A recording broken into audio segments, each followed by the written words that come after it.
We're good. Good afternoon.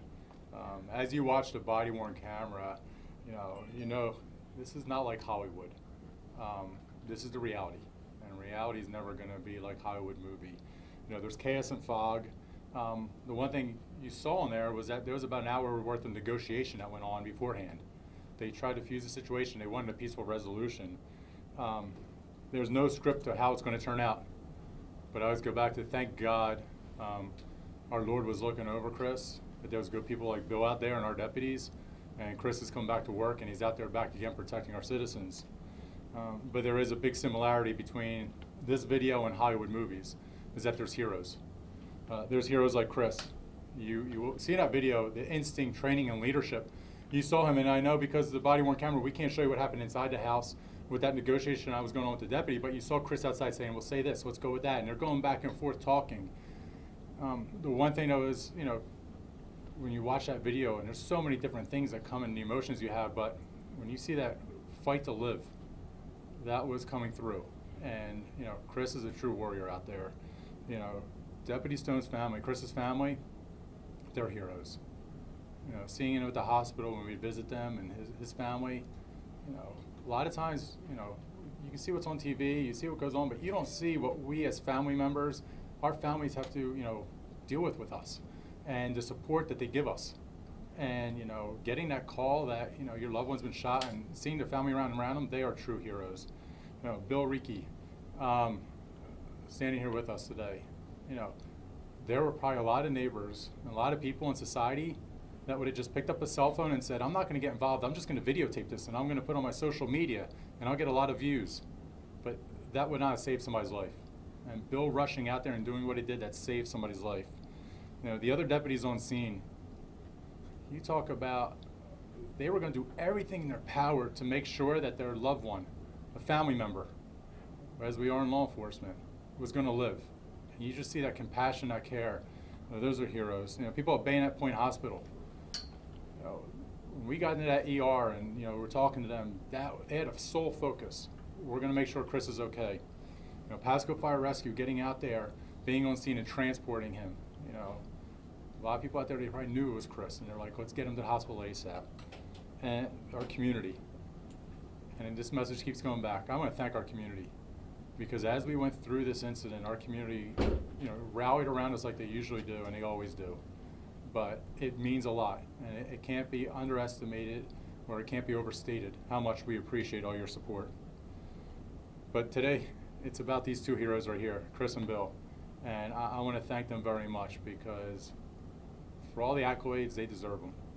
For everything they've done out there, they deserve it. And I got to spend some time again today talking to Chris and meeting with Bill, and I'll tell you, he's one hell of a person, and I want to thank him very much. So, Chris? Good afternoon, everyone. I'm Deputy Chris Stone, and I want to start off by thanking the sheriff and the rest of the command staff and everybody else at the sheriff's office for the tremendous support. The community, I can't tell you, I wish I could name everyone who came to see me, who sent cards and flowers, fruit baskets. It was tremendous. So I'd like to say thank you to everyone who did that. Like the sheriff was saying, I'm very fortunate to have my family with me and my second family, which is everybody else here at the sheriff's office. There was just such a tremendous support, which in the situation that I was in was very helpful, and it was much needed. So I kind of want to stress a little bit about the night that this all happened. This was one of those very run-of-the-mill type calls that we routinely go to. It was a domestic call, and we did know that there was a shot that was fired, and that there was a handgun there. What we did not know at the time is all the other weapons that were there at the scene. And we spent some time trying to resolve this peacefully, and there came a point that it was decided that we're going to go in and make an arrest. Again, one of those things that we do routinely every day. And it was just one of those things. He, I guess, decided he didn't want to go to jail and ambushed us inside the house. So, but I guess I'll turn it back over to the sheriff and. It's over to you guys. Do you have any, I was going to say, it goes to them, so I can imagine there's questions out there, so. Deputy Stone, when did it not become routine? It did not become routine as soon as we entered or attempted to enter the suspect's bedroom and he began shooting. What do you remember about that night? Pretty much all of it. Yeah, I remember all of it. Do you remember the moment you knew that you were shot? I do. Yes, it was the odd thing, and I've been in some of these situations before. They haven't turned out, as severe as this, and shots weren't fired at us. However, there was an oddity. The position that I was in the stack, we had a shield to protect us. The front guy had a shield as he was a SWAT team member. And as soon as the shots were fired, I remember seeing a spark that came from our side of the shield, which is not normal. And then I felt a punch in the leg. And my thought process was it's a leg wound. And, he had a handgun, so I'm good. So we ended up engaging in a little gun battle inside the house. And it was shortly after that I realized that it was more severe. I started to get very lightheaded, and it felt like somebody had taken a garden hose and just turned it on full and stuck it down my pant leg. So at that point I realized it was a lot more severe than just a flesh wound. How many people were with you at this point in time, or was it just you? At the point in time when the shooting occurred, there were 4 of us in the house as the arrest team. Myself and Deputy Stritt ended up in a bedroom. The other 2 deputies that were in there were able to self-extricate from the house. Have you seen the video? Yes, I have. Any kind of thoughts or memories that come back? I noticed you were talking about your family Yes. in the video. I can't imagine what that must have been like, thinking about them in that moment. Yeah, so what you don't see because of the rules and laws of the video that can't be released, I actually passed out inside the house. And when I woke up, I had that thought of my family. Was today going to be the last time my wife, my kids, and my parents saw me when I went to work? And I realized that wasn't going to be acceptable, and I had to get out of the house. You certainly have a law enforcement family behind you that saved your life out there as well. Yes, yes, and thankfully for Bill, that he was there. He was outside. He heard it all. He heard them saying that there was an officer down, and told him, bring him to me. And he stepped up and he did everything he could, found the wound, found where it was, got my pants cut to expose it. They put a tourniquet on my leg, which is ultimately what saved my life. You gotta stop that bleeding. Otherwise, an arterial wound can bleed out anywhere in 3 to 5 minutes. With mine, the round went in and fragmented and severed both my femoral and venous artery. So there was a lot of blood. So fortunately, we all carry tourniquets. Some carry multiple tourniquets, and that was able to be applied, and it ultimately saved my life. How was the recovery process? The recovery process in the beginning was hard. It was painful. It's a leg wound, and it did a lot of damage to my muscle. But to me, you got to have that positive mindset, and I just worked at it, stayed persistent with everything, and as long as everything was feeling good, I did double of what the physical therapist had me doing, and luckily I was able to get back to work quickly, which is great. It's nice to get back to your normal life and doing what you're doing, because it's very discouraging when you can't even put on your own socks in the morning.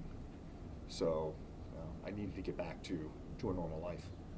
Is there anything you would do different now at this time? I mean, being that all this happened? No, sir, I don't think so. Not given the information that we knew then. So hindsight 2020, yes, but we didn't know at the time. Given the information that we had at that point in time, we would have done the same any other You're all time. geared up. You ready to go to work today? I am, yes. What's your mindset? I mean, you said this is a routine call. There are going to be more calls like this, I'm sure. What is your mindset going forward from here? It is coming out here and doing my job, doing what I love to do. I have been back to work for about a week and a half now, and we had a call the other day of a felony warrant suspect inside a house, and he wasn't coming out. We had to go in and get him, almost along the same lines. You know, we just didn't have that same dialogue that we did with this gentleman. Did the injury leave any permanent damage? Yes, yes. I have a slight deformity to my leg. I have some nerve damage in my lower leg. Because the tourniquet was on for so long, I ended up with blood clots in my lower leg. So they had to do surgery, obviously, to fix the artery. The veins were tied off. They utilized a vein from my left leg to repair the artery in my right leg. So I have a few scars from it. We hear about this so often, but we don't normally get to speak to the deputy, that experienced it. How are you and your family doing 2.5 months later? Everybody's great. Life is back to normal. Thankfully, like the other gentleman said, I come from a law enforcement family. Ironically, back in the 80s, my dad, who also worked for the sheriff's office, was shot. So, so we've been through it before. So. This is your first time being shot? Yes, sir. Not first time being shot at? I haven't directly, there's been shots fired. I haven't directly been shot at before, so. And what was it, you were hit with from a handgun, or what was the weapon used with that from the shot? It was an assault rifle.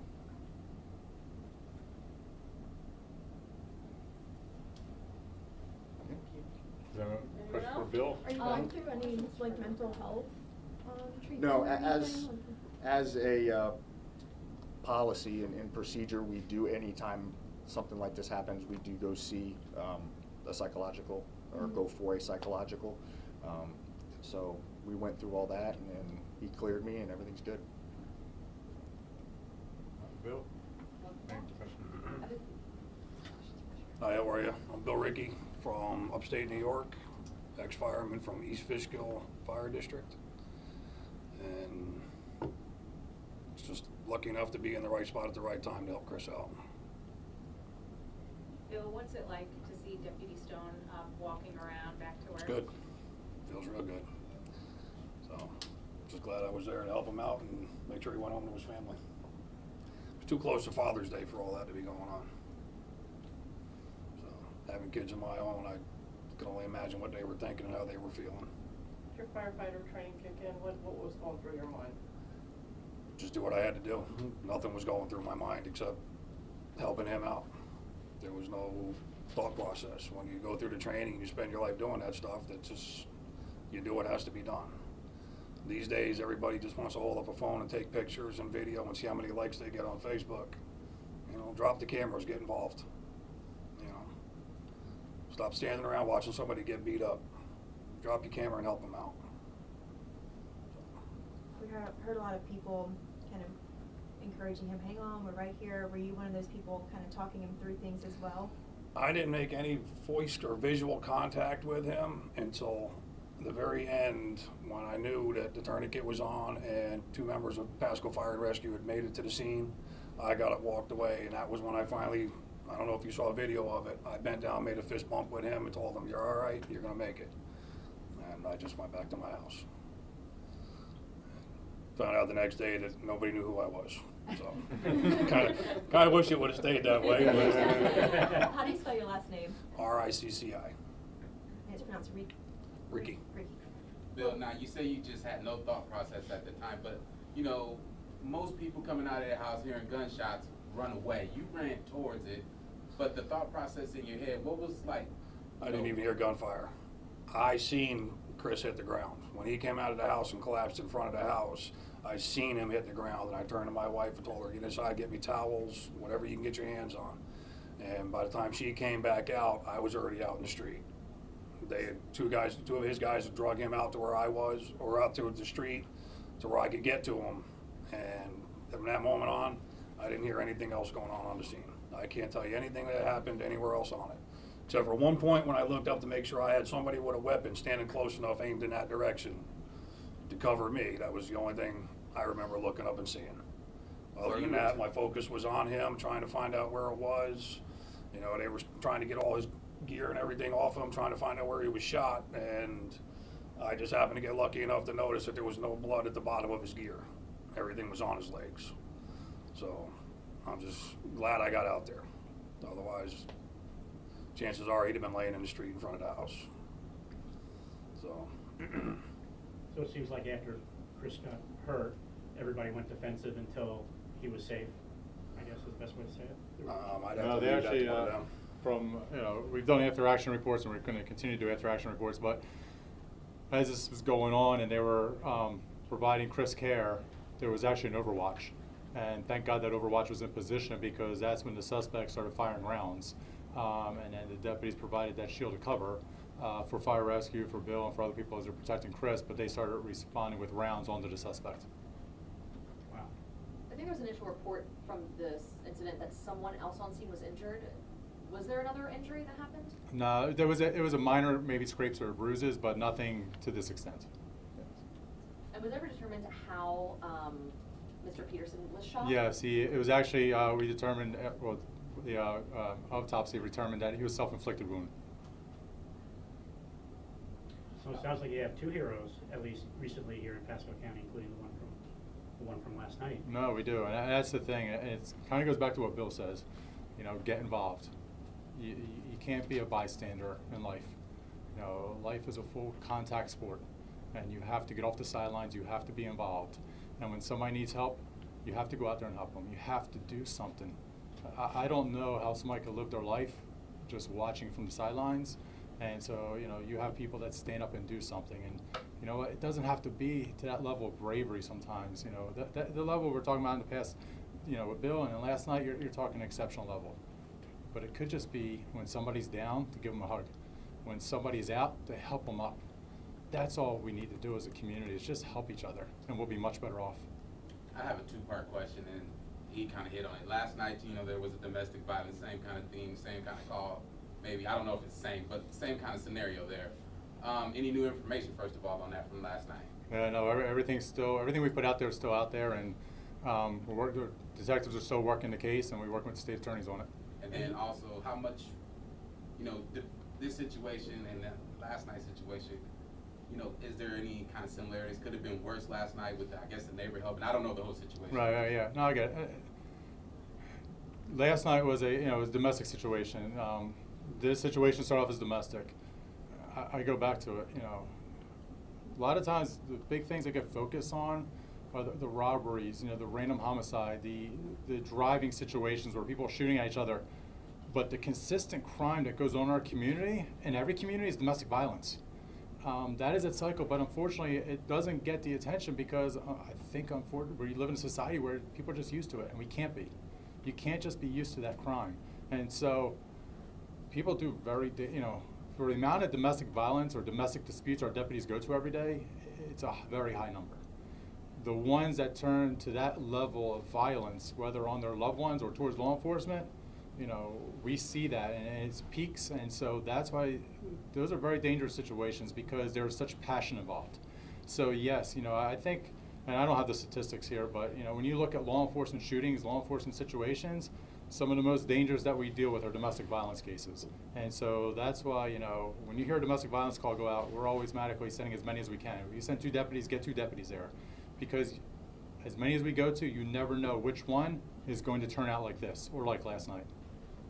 Did last night's hero have any criminal justice training? That was something that they heard at the I scene. can't, and this is the interesting. So recently we just went to the Marcy, you know, following the Marcy's law to make sure, and this is, I understand from your profession, it's going to make it more difficult on you, and it makes it more difficult on us. That doesn't identify the victim. It could, it possibly could, and so that's the thing. I can't. This is the citizens voted on Marcy's law. I want to make sure we follow Marcy's law. So please, I do everything in my power to provide as much information. But there's certain things I can't do because it could possibly identify who the people involved were and the victims were. So we'll never know who the dead person is? The issue we had with that situation was that I stated it was a neighbor was involved. If we give out any information, I can identify the victim. during the session, they thought there may be clarity to this law. There wasn't. And so this has put law enforcement in a situation that, you know, we have to follow what's out there right now. And unless something, you know, changes, we're going to follow the law the way it's written, because if we do release something that is put out there and put the victim in, you know, information out there, you're not the one who's going to get sued. We are. So if the guy lived and survived and you put him in jail, that would be different because there would be a charging document. Yeah, you know, I don't, that's why we have to go back to it. That's why our attorneys have been very busy to make sure that we enact this. And I go back to it. I know your profession is very hard. And I know when you put something out there, you want to make sure it is factually true. And majority of the time it has been, if the sheriff's office says it, because we may not be the first ones to say it, but when we say it, that's because we've done our research, we've done our homework, and we put out there it's factual. Now that Marcy's law has been in place and it wasn't tweaked, and now that we're, you know, we have what we have in law, we have to follow it. And so I know you have a very difficult position like we are, but hopefully we'll find that medium ground and work it out. Sheriff, when you watch that body camera footage, switching back, Yeah. what are your thoughts, and do you think that will be used as a learning opportunity? Because it seems like the deputies did everything right. Yeah, you know, everything's a learning opportunity, and everything is something that we can build upon. When I watched that video, there was a couple of things that came to mind. One is the bravery, and I understand my job is the bottom of the totem pole. I serve the deputies and administrators who serve the citizens of our county. My job is to give them all the tools necessary. And it's interesting because the pendulum swings a lot. And a lot of times people argue, why does law enforcement need this gear? Why do you need those type of vehicles? Why do you need that? Consequences do you damned. I will always make sure our members have the best equipment possible that they can get out there, because those life and death situations are there. Whether it be saving Chris's life or whether it be saving a citizen's life, we're going to do everything in our power to protect them, because our society is violent. Everywhere you look in the United States, you see violent things that happen. And so if it means we're going to have to get different equipment, stronger equipment, things that you may have said, oh, that's only for, you know, in war zones, we're going to get it, because if it saves somebody's life, that's critical. The other one, too, is it goes back to that, you know, we were talking to Bill, because, you know, we're talking about the fact that in high schools, teaching kids, this is something, you know, having somebody who sees something like that, can be able to stop the bleed and save somebody's life, that's critical. But so the bottom line is, it makes you very proud to be a member of this Pasco Sheriff's Office, because you just see the people caring and concern. But as much as they show that, you see that towards Chris, they do that every day towards our citizens. Do you think that fire rescue needs a little bit more protection in the field? They were talking about how they responded and there's shots being fired and none of them had any bullet protection. Yeah, we work with fire rescue. If we can, you know, get them Kevlar, helmets, whatever they need, absolutely. Firefighters go through a lot of bad situations we are. There's firefighter calls that go out that, you know, they think it's a fire, you know, it's a fire call, it's an EMS run, and we're not dispatched, and something can break bad like that. So I absolutely am the first one to say, gear up our firefighters, because they don't know what they're going into either sometimes.